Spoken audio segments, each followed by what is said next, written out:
Welcome back, and we're going to be looking at the 11th Division Parachutiste. So pretty much the 11th Parachute Division. French nation, part of NATO. This is the last division we'll be looking at in the game for all the units that's currently out in the game. This is like, it's pretty much like, what, 13th video? There's quite a few divisions, so we've gone through quite a lot, and this is the last division to look at. So let's start off with the logistics tab. So first off, we have the VLRA Logistics. Fiverr Supply, nice and cheap little logistic vehicle there. Not bad at all. Next to the Puma Kangaroo. I guess that's how you pronounce that. Kangaroo. Yeah, it pretty much is Kangaroo. Pretty nice supply. Got 1,500. Not a bad price as well for what it is. Next is the P4 PC command vehicle. And then the VBL PC with a ANNF1 medium machine gun. Another command vehicle there. Not bad actually, to be fair. Quick and has a weapon machine gun on top, so not bad. And last of the Puma PC. So command helicopters as well. So good options there. Little, not a massive amount of variety, but it gives you options, both fast command vehicles, no armoured vehicles, command vehicles, which sucks a little bit. But you've got those options there to both have ground and air command vehicles and both ground and air supply, which is always good to see. Okay, first infantry group we have, our unit, is the Privoti. I think that's how you pronounce that. I'm guessing that means private or some sort. But kit out of the Mac 49 tons by 4, so it's a 4-man group here, nice and cheap, just use it for bolster defences. Next are the Reservists, a 10-man group, infantry squad, sorry, with a battle rifle, medium machine gun and a submachine gun. Not bad, I suppose, not the greatest unit. For the price you're looking at, it's not too bad, just to once again bolster defensive lines to back up infantry and to push through forest and urban areas. It has no anti-tank weapon system to take out any vehicles, so this is literally just utilised just to take on infantry. Next, the command Sapeurs Paras, so Sapper Paras more or less, so airborne parachute regiment guys. Pretty cool looking units as well. Just get out of the FAMAS. It's an 8-man squad, not bad, but not the best command unit I've seen out in the game. Moving on, we have the Sapeurs Paras with the Satchel Charge and the ANF1. Not a bad unit, 8-man team. Can be thrown in or dropped in with the VLRA transport truck. And last of the Sappers of the Flamethrower, which is also a good unit to be used in clearing forests and against infantry. See the guy here, the Flamethrower, it's pretty cool. The LFP 54. Not bad range as well, 500 meters. Okay, next we have the Command Paras, so just a small 7-man squad with an ANF1. A little bit better than the previous unit. Not as many men, but it has a medium machine gun, so it can actually suppress enemy units that push onto them. So a little bit better, I would say, personally. As you can see, it's 5 more points more. Next are the Chasseurs, or Chasseurs Paras, with a LRAC F1 anti-tank rocket launcher, sorry. So nice. Nice shoot there, 10-man strength. Not a bad unit, not a bad unit. Then we have the Legionnaire Paras, so the French Foreign Legionnaire, love that. Awesome with the Atlas anti-tank rocket launcher. Not a bad unit, actually, to be fair. As you can see, the unit quality is still poor for some reason, but I'd say it's a pretty good unit. 10-man strength, the FAMAS, the ANF1, and the Atlas gives a good variety of units here and capability. As you see, the stats are quite high as well on this weapon system, so not bad unit at all to give the French infantry units a bit of an edge here. Definitely a unit I'll definitely put in my deck. Next, the Milan 1 Paras and the Milan 2 Para. So it's just your ATGM weapon system. Pretty good. Milan 2 is very good in high penetration and not bad range, to be fair. Really good to be utilised in defensive positions around the map. Next are the Command Aeromobiles. So just kit out of the FAMAS again, but these guys can be flown in via a Super Puma and dropped in. 6-man squad, not bad. Good get out places captured quickly with a unit if need be, because sometimes you need to get a unit out to capture a sector as quickly as possible, because it could actually change the tide of battle and prevent you from losing a game quite quickly. Next are the Air Mobiles infantry unit. You can obviously be dropped in the Super Puma. Kit out of the FAMAS, ANF1 and the Atlas. Not a bad unit as well. We've seen these as well already. More similar units. The Chasseurs Paras are similar to it, and the Legionnaire Paras are similar weapon systems. Not a bad unit actually. In fact, you can drop on a Super Puma, so good infantry, to be fair. And lastly, we have the Group Ncr Paras. Not a bad unit at all. These guys are monsters against knocking out vehicles. 2 out at Atlas anti-tank rocket launchers there. Really good at defending positions, I would say, alongside potentially a fire squad, say maybe Legionnaires potentially, medium machine guns. So a good combination of these guys could really hold positions against armoured assaults. That being armoured divisions or armoured infantry divisions or mechanised, really good defending. Got 4 rounds each rocket for each man pretty much. So yeah, really good unit, not bad at all.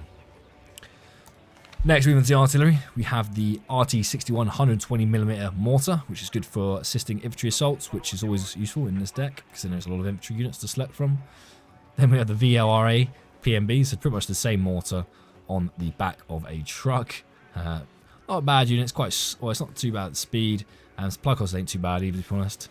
But good you have that option to have more on a mobile unit. Then last we have the HM2A1 105mm howitzer. Not bad range, 17,000, probably one of the lowest howitzers. 100 points, not bad at all. Personally, I'd go for the mortars. But you have that combination of that little bit further range if need be, if you don't want mortars that close to enemy position. But you have that option to have that long range artillery. Okay, next we have tanks, which is not going to be a lot in this division because it is a airborne division. But first we've got the P4 Milan Paras, so just a Milan 2 on the back of a P4 4x4. Then we have the Milan 2 again on a VLRA Milan, which has more rounds compared to the other one. It has 8 rounds, so less time than the resupply. Should be able to knock out more units, so that's pretty good. Have that option for 15 more points. In comparison, the stealth is a little bit worse on the VRR compared to the P4, so just bear that in mind, which is nice to have that option. Then we have the ERC-90 Sagi with the tank gun F3. Not bad unit, to be fair. It's got pretty much no armor, but it can get rounds off, 10 round rate of fire, which is not bad at all for what it is. It gives you an option to have an armored vehicle. It's pretty good against taking out infantry fighting vehicles and motorized units and stuff like that, but probably not the best for against tanks.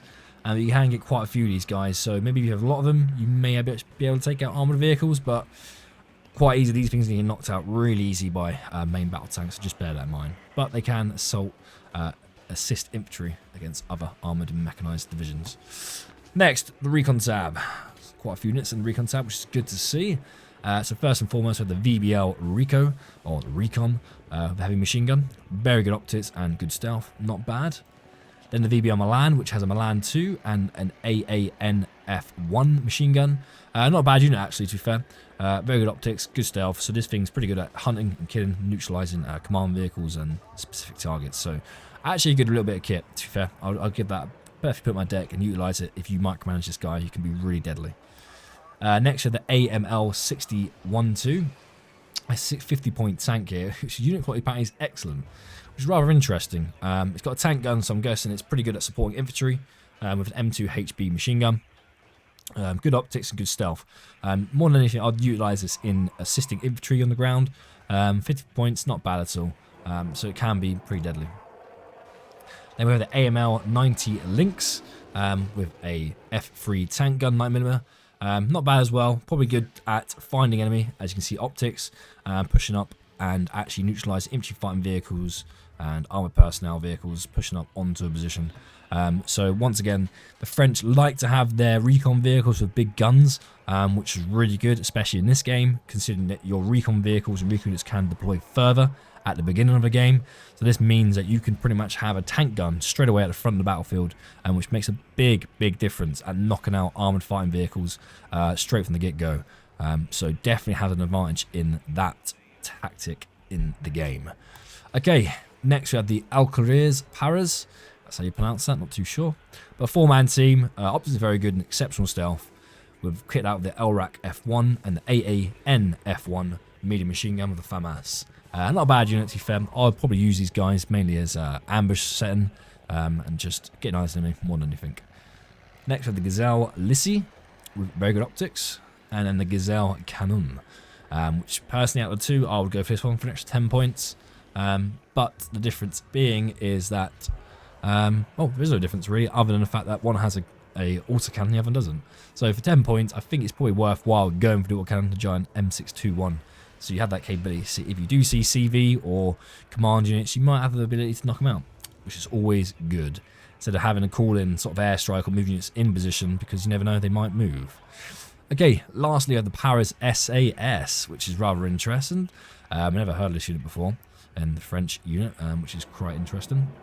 But they're kitted out with the SIG 543 assault rifle and the Mini-Me Para light support weapon and a satchel charge. So pretty ruthless unit, to be honest. Exceptional stealth, but normal optics, which is quite strange for a recon unit. You at least expect that to be very good, but I can imagine that means maybe more high quality. But unit quality is poor, which is rather interesting as well. But there we go. We have another recon unit with an 8-man squad. So interesting that they have normal optics. I would assume they will have good, because right now it doesn't really look like a recon unit. Okay, moving on. We have the as our Ncr Weapon System of the 5.3T2 Paras 20mm. Just a 15-point anti-air weapon system gun that can be plotted around the map. As you can see, you can get quite a few of them, and it makes a big difference if you have just an umbrella of air defense. So no aircraft. It's kind of like you can set up an air defense net, more or less, I would say, more than anything. So you just behind your front line having these dotted about, so helicopters just go through this net and just get caught up in just anti-air fire and get knocked out. So it can prevent any recon helicopter or recon aircraft, and they could probably do damage to aircraft if like jets and stuff if they get over this thing, which could make a difference in the battlefield. Next, the VLRA 20mm with the 5.3T2 anti-air gun. It's pretty much the same thing, but just on the back of a truck. Then we have the Minstrel surface-to-air missile. Not bad, good accuracy. The range is pretty poor in this weapon system, but the accuracy makes up for that. 75%, so it's not bad at all. And you've got 12 rockets or missiles as well, so good capacity for this to stay on the battlefield quite a long time, straight from the get-go, and take out quite a few units if it hits, which has it's good accuracy there, so it should do pretty well on the battlefield. I'll probably give this a good quality just because of accuracy, personally. Then we have the Minstrel Paras, exceptional stealth, these guys. 6 missiles as well, not a bad unit as well to put in the battlefield. Quite expensive, 50 points. But you're looking at a lot better accuracy for this weapon system, so these guys are really good to hide in trees and once again have that air net of air defense on your side of the battlefield. And lastly, we have the Gazelle Celtic with the Minstrel as well, which is, I think, is it pronounced Mistral or Mistral or Minstrel? I'm just calling it Minstrel because who doesn't like a Minstrel chocolate? Gotta love it. But it's good to have that capability to have a anti-air helicopter to actually assist, especially your units that are flying, such as recon helicopters or your airborne infantry. So really good having that option now, because these guys do make a big difference to get around the battlefield quickly and neutralize other helicopters. Next, we have helicopters with the Gazelle cannon. Not bad as well. We've seen this as well, pretty much the recon, but this is on the non-recon version. Good to have that option. We have the Gazelle Hot 1 and the Gazelle Hot 2. Hot 2 obviously being the more powerful weapon system. Love to see that. We have the capability of having both in the division. And then lastly, we have the Puma Pirate, which is pretty much the Gazelle cannon, but if we just compare them side by side, let's have a quick look what we've actually seen in comparison. Weapon system is exactly the same, which is strange in this matter, because if you look at the Puma Pirate is saying that it's an excellent quality helicopter, but you're paying 5 more points, but yet you're not getting as good optics. So rather interesting, you're paying more supply costs. I think they may have messed it up a little bit, because if anything, the Gazelle cannon should be excellent because it's cheaper, has the same weapon system, and has better optics. But the only thing I can potentially see making a difference here, and it's fast as well, the Gazelle cannon is faster, so pretty much in every single aspect, the Gazelle cannon is pretty much better than the Puma Pirate, which is really interesting. But the Gazelle has a smaller fuel load, so it can't last as long, which obviously makes a difference in the battlefield, and maximum damage, which is the 2 reasons why the Puma Pirate is a little bit better. The survivability of the Puma compared to the Gazelle is a little bit better. But interesting. I would personally have put that as good, the Gazelle cannon, and then this one excellent, or vice versa, which is rather interesting. Okay, let's get out this tab here. Does it want to do it? No, it doesn't really. Not today. It's been a nightmare. Of course it is. Hang on. Hang on. Hang on, buddy. Let's get back into here. Where are we? Where are we? We're going to create a new deck. Messed up my mojo now, that has. Right, back to the air tab. Here we go. Moving on to the last tab. So first and foremost, we have the Jaguar Seed.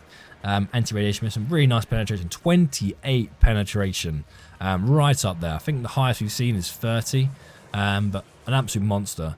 The only thing that sucks about this, the accuracy is quite low, 56%, which is annoying because you only have one missile. So if you fire that and it misses, you're going to have to bug out, which is a bit frustrating. If you have two, then you have a second chance of potentially hitting. So this is pretty much a gamble sending this out to knock out C, but if it does, it's an instant kill, you know that for a fact. Cool. Now the Jaguar rockets version with the SNEB rockets, 36 on each wing, which is good to see. Nice to have that capability. And the Jaguar ATGM, the AS30L Salcos, which are 30 penetration, really good at knocking out tanks. So that's an awesome bit of kit. Good accuracy as well. Even bump that up a little bit more, we're looking at really good accuracy. These things are phenomenal. So really good anti-tank aircraft here. Next to the Jaguar Napalm, with a Bidon Speciax, I don't know how you pronounce that, with the R550 Magic 2 infrared missiles. It's not a bad aircraft as well. It can fight itself off and defend against other aircraft, which is good to see. Then we have a Jaguar High Explosive, the SAMP T2000, not bad as well. And a Jaguar Seed 2, another one, another Seed aircraft, which is quite interesting. Not really seen this that often, but it has an anti-radiation missile to an RMAT and a SNEB air-to-ground rockets, which is actually really interesting to see. Normally in it's the first time I've seen a Seed aircraft that also has the capability to take out normal ground targets, which is really good to see, that have capability. So you can bring this in, knock out something on the ground, fly it around and take something out, which actually makes a big difference. Because obviously you need to send the Seed forward, knock out AA, and then send in your ground pounders, or ground to air, air to ground units, sorry, aircraft. But this has the ability to knock out something on the ground, fly around, and then take something out of the rockets. So that's really good capability, that. Really good aircraft. I'll definitely utilise that over the Seed 1, 100%. Okay, next we have a cluster version of the Jaguar, the BLG-66 Beluga. 305 kg bombs times by 4. Nice, good penetration there as well. Then we have the Mirage F1 C200, which has a long range and short range surface to air missile. Not surface to air, just air to air missiles. Not bad actually for the price you're looking at. Pretty good aircraft as well. Once again, really fast, right up there with the speed. Good air optics and very good agility. So not a bad aircraft. Then we have the Mirage F1 CT, which both has an unguided bomb actually. BGL 400 kilograms times 2, nice. And then a short-range air-to-air missile so it can defend itself. Not a bad aircraft once again as well. I'll definitely have to decide between this one and the other high-explosive aircraft because of that surface-to-air missile. And pretty good weapon, unguided bomb. Then we have the Mirage 2000C RD1, which is a nice aircraft here with a long-range and a short-range air-to-air missiles. Pretty good, exceptional air optics there, very good agility, good ECM and good speed. Probably one of the top aircraft in the French divisions, I would say. And lastly, we have the Mirage 5F, high explosive, which has a SAMP T25 unguided bombs, and there's 10 of them. So that is pretty heavy stuff right there on the bottom of that aircraft. Good payload. And as you can see, the price is quite expensive, one of the expensive in this division, which therefore tells me that it is a rather good payload on the bottom of this aircraft that does a lot of damage. If we just compare it into what we got here, this Jaguar here, high explosive rate. Saying that, actually no, the unguided bomb has a lot more high explosive compared to the unguided bomb, or the Mirage 5, and the suppression rate is a lot lower compared to the Jaguar as well. Accuracy is a bit better on the Mirage because obviously there's a lot more bombs. I expect that, which is interesting. But it all depends on how you want to play and what optics or ordnance you want to use. It's still just trial and error and playing around and what works best for you and your tactics in the game. Alright, that is the last division. We have looked at all the divisions in the game now, which is rather interesting. It's been quite a while. It's been like, what, a week pretty much every day looking at each division. It's quite interesting looking at each division and what has to offer in the game. Hopefully there's more divisions coming out in the future. And ideally what I would love to see, I don't know if they're going to do it now, but the ability to potentially have a division where you just click NATO and you can put whatever you want in that deck, like Wargame Red Dragon did, where you select some specific attributes like airborne or a country or a member of nations, and then actually pick from those units. But if you want to do NATO and you can pick any unit from around the world, that I personally think that's a really good ability to have customizable options like that, because people have different play styles. Like I may want to play these guys, these Legionnaires, with some SAS unit in the British Army division, the British division. But you can't really do that because it's all preset in divisions. But some really nice units. It's been really good looking at all these videos and all these units, sorry. And I look forward to more divisions coming out, hopefully in the future. But another thing to look forward to is myself going to be looking at making divisions from each of these countries and pretty much playing each one in the game and see how well they do in each nation and see if you guys can get some good ideas from that. So I hope you enjoyed this little mini series of all the units in the game, and I will see you in the next video. So hope you enjoyed and I hope you subscribe, and I'll see you next time.